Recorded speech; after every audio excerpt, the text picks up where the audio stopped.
Welcome to Late Night Tales from Beyond the Galactic Coffee Shop. Stories of the less fortunate clones that are scattered out in the great void of space, each of them alone, each of them finding nothing but nightmares as they wander, lost among the stars and the monsters that dwell there. Tonight, we meet a very special clone among those who wander. A clone who has lived so many lifetimes, he doesn't even have a number. How can you number a clone that has been reborn hundreds of times? Each time believing that the previous life was nothing more than a dream, only a nightmare to be quickly forgotten. A clone who has a name, SEAR, having long forgotten that his original designation was once SEAR. He wakes with a start, remembering the thing that had torn him apart in his previous life, dismissing the memory as another bad dream as he rises out of the cryosleep chamber, needed for interstellar travel, unaware that it doubles as a cloning chamber, equally unaware that he is also only hours old. He briefly glances down at his arm, expecting to see his old scar there, but only sees unblemished skin. Odd, he thinks to himself. He had always thought that the scar had been real, acquired while moving cargo on the main shuttle hangar back on Station 9, remembering that it had been bad enough that it had needed medical resealing, and had happened long before these nightmares had started. He looked at his arm again. Was the memory nothing more than a dream? He still swore it was real, then shrugged. It couldn't be real, because the scar wasn't there, and he was awake now because he was needed. He was disturbed by the discrepancy, but he went to the console on the bridge anyway. He could sort out these false memories later. He activated the console and waited. It took only moments for the computer to flash to life, an impressive feat for a piece of equipment that had spent most of its time turned off while the pilot slept, sometimes for years at a time. "Welcome, CR-235, the computer flashed, its almost familiar greeting, though he had fully expected it to say CR-234, not 235. He wondered exactly how long he had been trapped in cryosleep for his memory to have become this foggy. "My mission?" he asked the computer. "Manufactured object detected ahead. No temperature, no electrical activity, no unfiltered acoustic anomalies," the computer replied. "Okay, an alien object then, and abandoned," SEAR said. "Probability is 95.7%, the computer added. "And the other 4.3%? SEAR asked, amused, and the computer gave the same answer it always does. "Inconsequential. Humans did not build the structure, but the 4.3% represents distinct similarities between the creators of the object and humans." "Of course," SEAR said, for the computer had simply determined that whatever had built this object could both walk and use tools.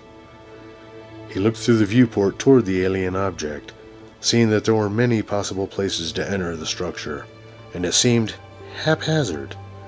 It appeared that many different ships, no, that wasn't quite right. Small pieces from many different ships had been used to create this larger one. Though it appeared to be jumbled together from so many unrelated pieces, there was a sense of order to it, even from out here, culminating into a central area that was bigger and thicker than the rest of the ship. SEAR made quick work of donning his spacesuit, deciding to leave a gap between the ships rather than trying to forcefully dock to the alien vessel. After leaving the airlock, he gently pushed off toward the other ship, clearing the gap in only seconds. He worked his way over to the opening of a tunnel that he had thought might be a way in, only to find a hatch a few feet inside. He also noticed now that all the pieces that he had been sure were mismatched were bonded together by a rigid substance, an epoxy or polymer perhaps. He quickly arrived at the door and realized why it too seemed out of place, for it seemed to be made of the same bonding substance that held the ship pieces together, though there were additional pieces added in to give it more structure. He looked for an opening mechanism, but did not find one, so instead he pushed on the door, almost surprised when it gave way and swung inside. He stepped inside and peered down the tunnel, which oddly enough he could see.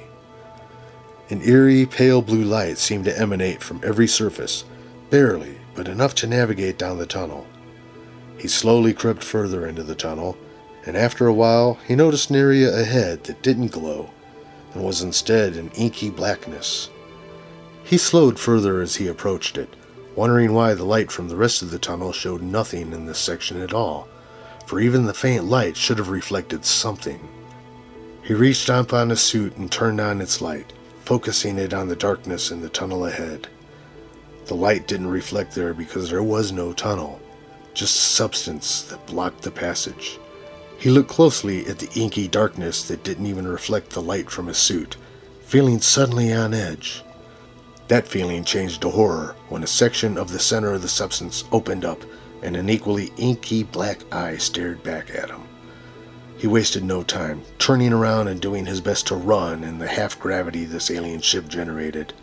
He glanced at the ship pieces as he scrambled past them, realizing then that this was not a ship, but a shell of some type, like what one might find in an Earth ocean. But this was not grown, but made from pieces of destroyed vessels, ripped apart and glued back together by the creature behind him, and not just for shelter. It looked enough like a real ship that anyone passing by would stop to investigate it. It was also bait.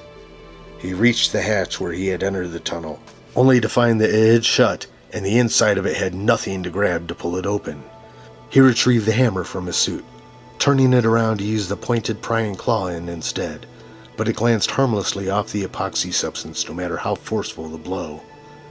He turned around, almost screaming when he saw that the glowing part of the tunnel was mostly gone, and as he watched, the inky blackness blotting out the light moved closer still.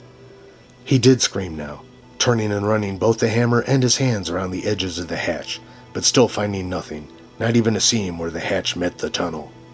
He turned back to the thing in the tunnel, and in his light he saw tentacles shooting from it, grabbing onto the walls to pull the thing ever closer to him. Another tentacle shot forward, grabbing onto his arm, followed quickly by a barrage of others that grasped him and pulled him into the waiting beast. He screamed, and the cryosleep chamber opened up. He took a moment to shake the nightmare out of his head. The ship had woke him up, so he must be needed. He pulled himself up, briefly glancing at his arm, where he was sure a scar should be as he made his way to the console, confused when the scar wasn't there. He activated the console, and it took only an instant for the computer to come to life and flash its greeting. "Welcome, CR-236. Strange," SEAR thought to himself. "Shouldn't it say CR-235? This has been a late-night tale from beyond the Galactic Coffee Shop. This is Clone 48, Greg, signing off.